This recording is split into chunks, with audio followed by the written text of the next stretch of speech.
Eight the hour of sunset as had long been his custom. और जब sunset होने लगता है, शाम होने लगती है, तो कस्टम मतलब रिवाज रहता है वहाँ का। Ernest was to speak to a group of neighbours in the open air. रोज क्या करता है अर्नेस्ट, बाहर खुली हवा में, खुले वातावरण में अपने पड़ोसियों को भाषण जैसा देता है, स्पीच जैसा देता है। Together he and the poet went to the meeting place arm in arm. तो दोनों पोएट और जो अर्नेस्ट थे एक दूसरे के हाथों में हाथ थाम कर उस मीटिंग जगह में जहाँ लोगों को बोलने वाला था वहाँ पहुँचे। From there could be seen the great stone face. वहाँ से क्या दिखाई दे रहा था, ग्रेट स्टोन फेस भी दिखाई दे रहा था। Ernest threw a look of familiar kindness around upon his audience. जो अर्नेस्ट रहता है जाता है और बड़े जो उसके ऑडियंस सुनने वाले रहते हैं उनको बड़े प्यार से, उनको दयाल, उसके विनम्र होकर देखता है। ही बिगैन टू स्पीक, और बोलना शुरू करता है टू द पीपल, लोगों से। What was in his heart and mind, जो उसके दिल में और दिमाग में रहता है वो बोलता है। हिज वर्ड हैड पावर, उसके जो शब्द रहते हैं उसमें बहुत ताकत रहती है। बिकॉज, क्यों रहती है, they agreed with his thoughts, क्योंकि उसके शब्द उसके विचारों से मिलते जुलते हैं। And his thoughts had really and depth, और उसके जो विचार रहते हैं वो बहुत सही और गंभीर रहते हैं, गहराई में रहते हैं। Because they harmonised with the life which he had always lived, क्योंकि वो ऐसी चीज़ें बोलता है जो जीवन में खुद करता है। ये बहुत अच्छी लाइन्स है, आपको शायद ना समझ में आई हो, मैं एक एग्जांपल से समझाती हूँ। जैसे हम दूसरों को बहुत लेक्चर देते हैं, हम देखते हैं कि जो मिनिस्टर होते हैं या कोई भी ऐसे कॉमन मैन होते हैं वो बहुत लेक्चर देते हैं, हमें ये करना चाहिए, हमें वो करना चाहिए, हमें सफाई रखना चाहिए, और हम खुद इस चीज़ को नहीं करते।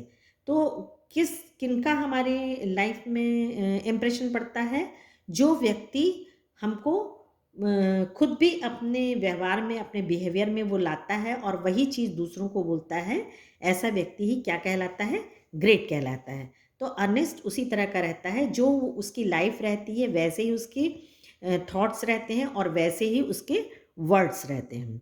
It was not mere breath that the preacher uttered, खाली बाहरी आवरण नहीं रहता उसका बोलने का, अटर्ड मतलब खाली बोलता नहीं है वो उसका, that they were word of life, जो शब्द रहते हैं वो उसके जीवन रहते हैं। A life of good deeds and selfless love was melted into them, वो लोगों पे खाली प्यार और विनम्रता दिखाता है। द पोइट ऐसी लिसन, जो कवि रहता है वो सब सुनता है।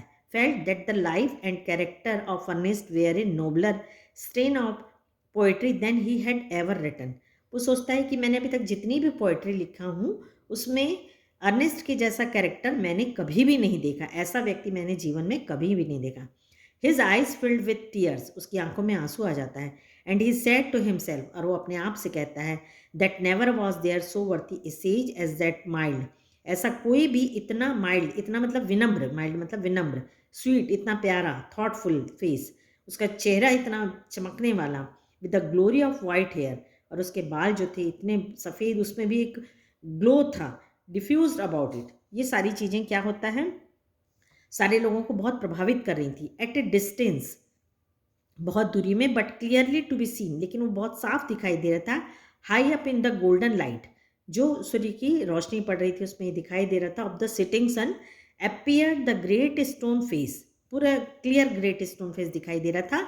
With white mist around it, mist मतलब सफ़ेद बादल उसके चारों ओर उड़ रहे थे। किसके चारों ओर उड़ रहे थे, ग्रेट स्टोन फेस के।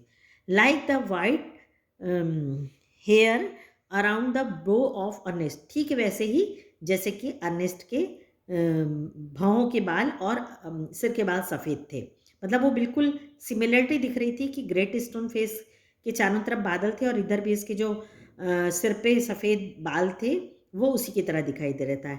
एट द मोमेंट, और उसी समय Ernest face took on expression so grand, और उसी समय उसका जो चेहरा था बहुत भव्य हो गया, बहुत बड़ा दिखने लगा। That the poet was move to throw his arms and shout, अपनी बाहों को उठाया पोएट अपने दोनों हाथों को और जोर से चिल्लाया, बीहोल्ड बीहोल्ड, देखो देखो, Ernest is himself the likeness of the great stone face, Ernest ही वो आदमी है जो ग्रेट स्टोन फेस की तरह दिखाई देता है।